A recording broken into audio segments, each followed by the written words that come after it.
Welcome back to my channel. If you are here for the first time, my name is Essie Daniel, and this is Leaders Connect Limited, where we empower leaders, equip teams, and transform workplaces.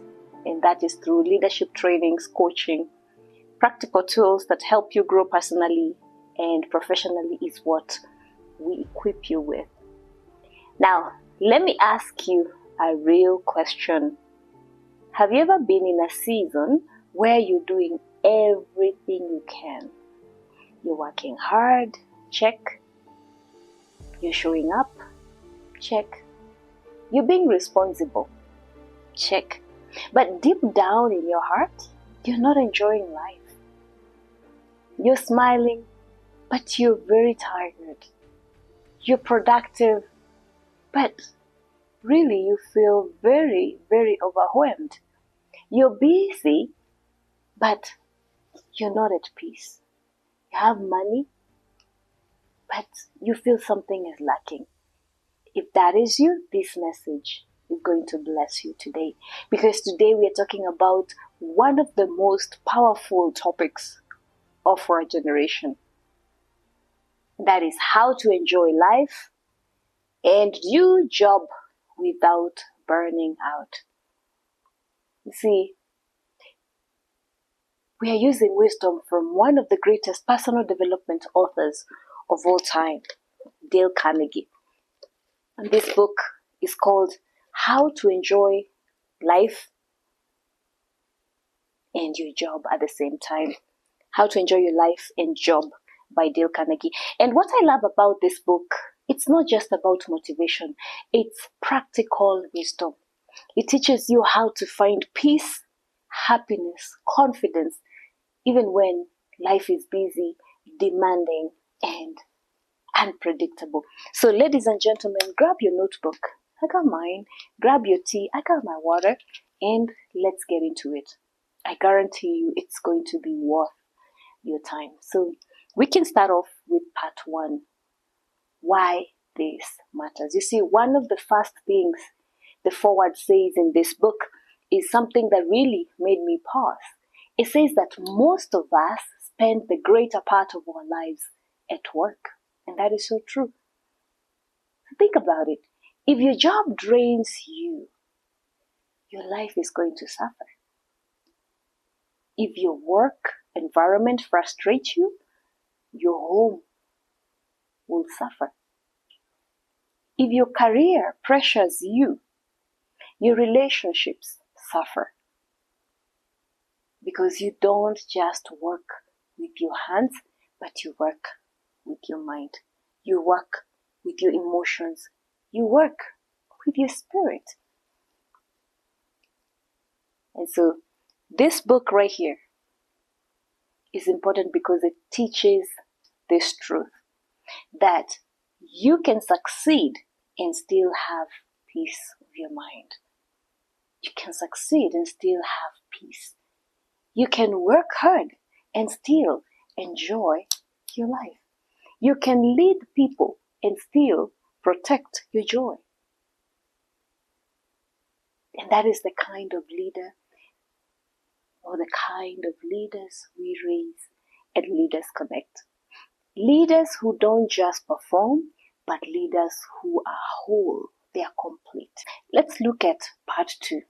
We're going to look at 7 ways to peace and happiness.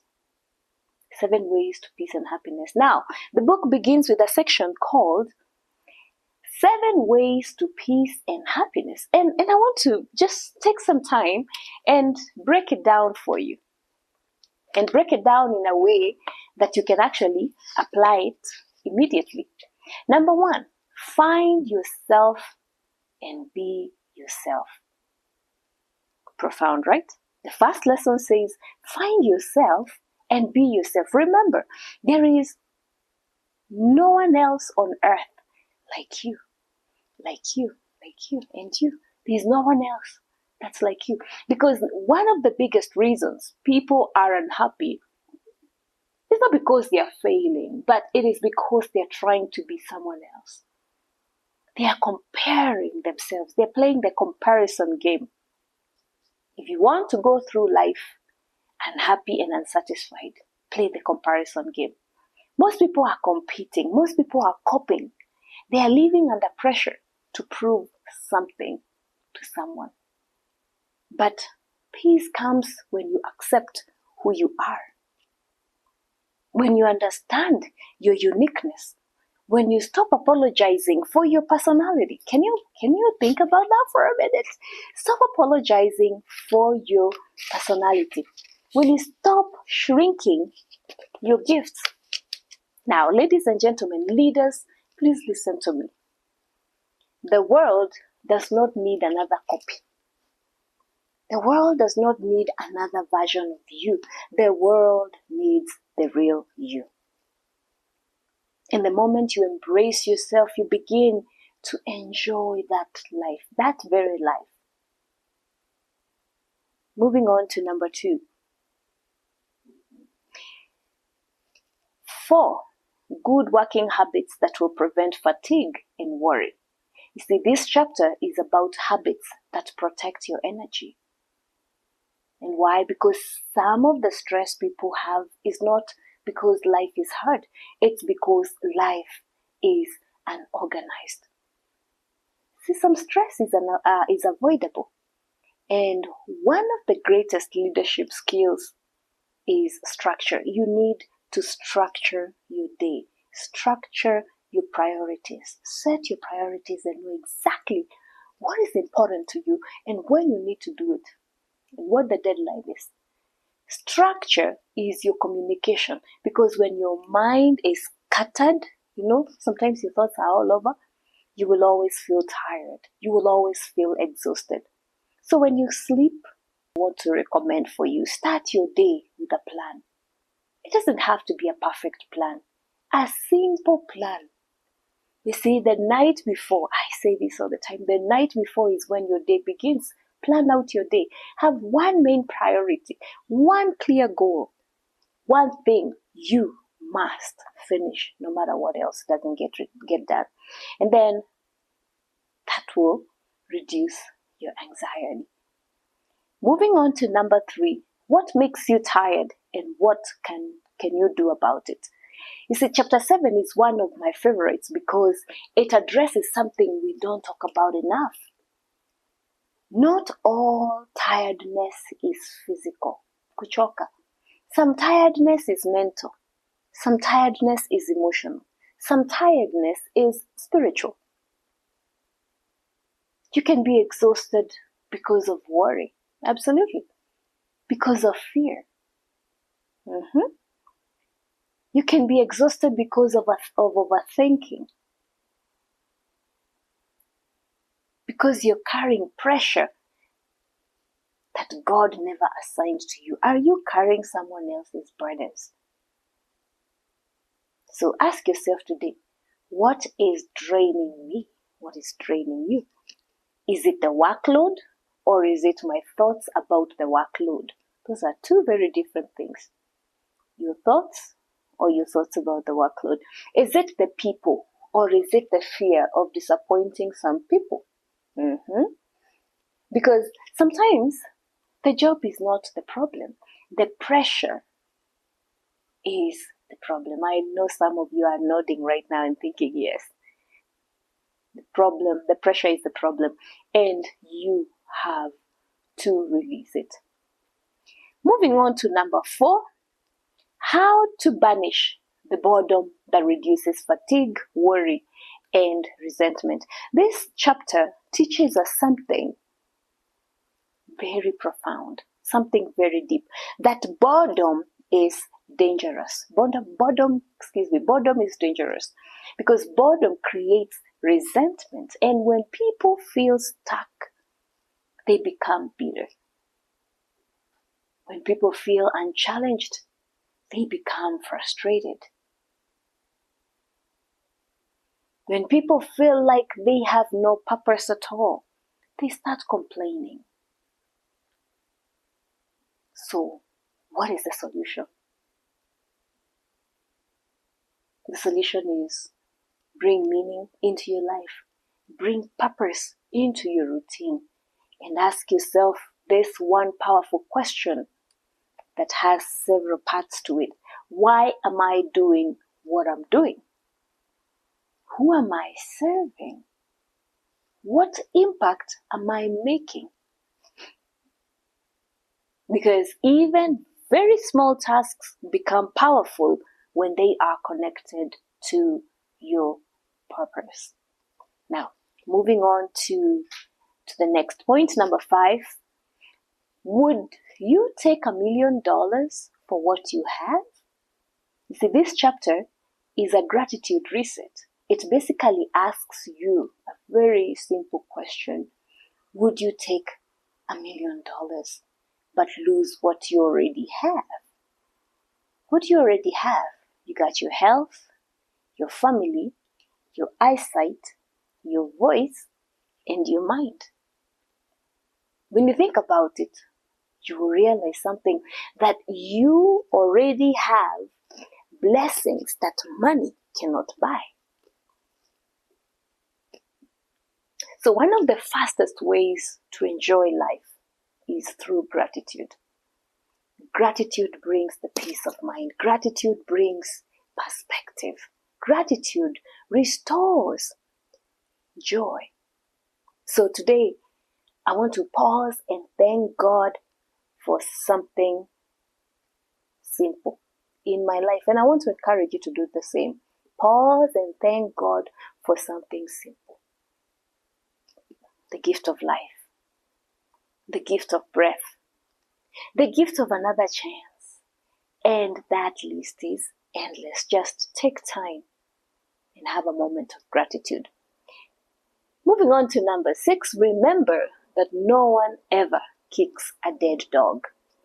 That's right. This chapter's title is funny, but it is one of the strongest leadership lessons. It means this: if you are doing nothing, nobody will criticize you. No one. No one will even bother criticize you.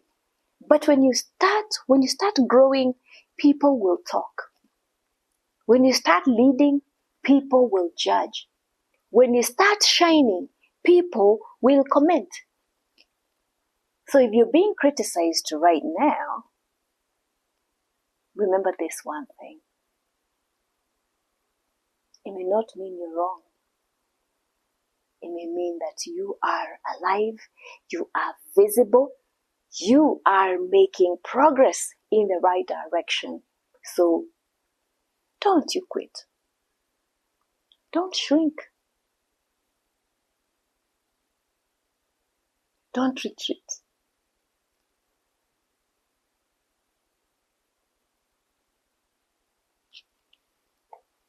But you can keep building. You can keep growing. You can keep leading. And remember that you were made for this.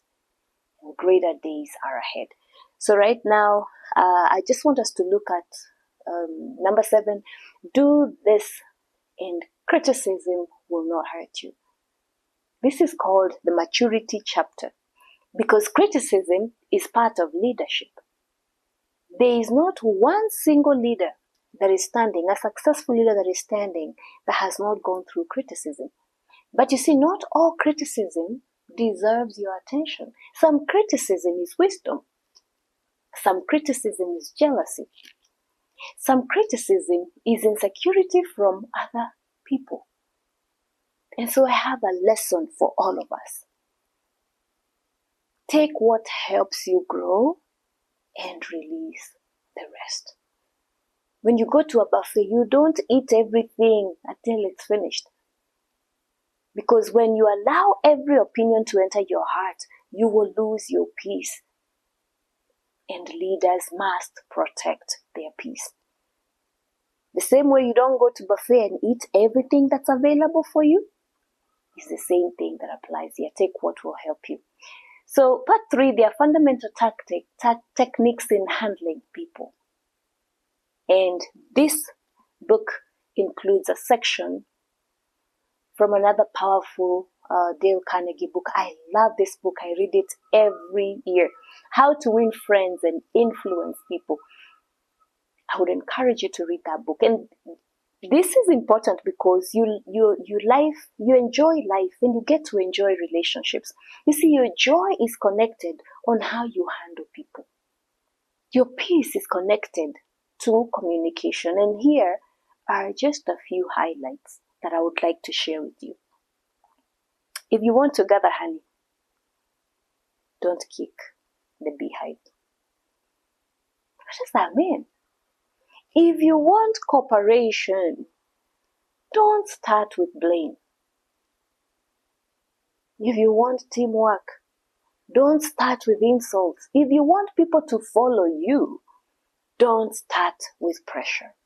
Because when you attack people, they defend themselves. The same applies. When we attack animals, they defend themselves. And so that's just how it is. But you see, when you honor people, they listen. And that is true leadership. And so the secret of dealing with people is very simple. Everybody wants to feel important. Everybody wants to feel valued. Everybody wants to feel respected. So if you want to influence people, don't focus on control. Don't focus on control. Focus on connection. That is more important. Staying connected to your people, staying connected to your clients. That is the most important thing. You see, when you do that, you will be welcome anywhere, even in State House or White House. Because this is about becoming a person that people trust, a person who encourages other people, a person who actually listens, a person who supports others. And when you become that kind of a leader, doors will just somehow open for you. So, how do you make people like you instantly? This is not manipulation. It is wisdom.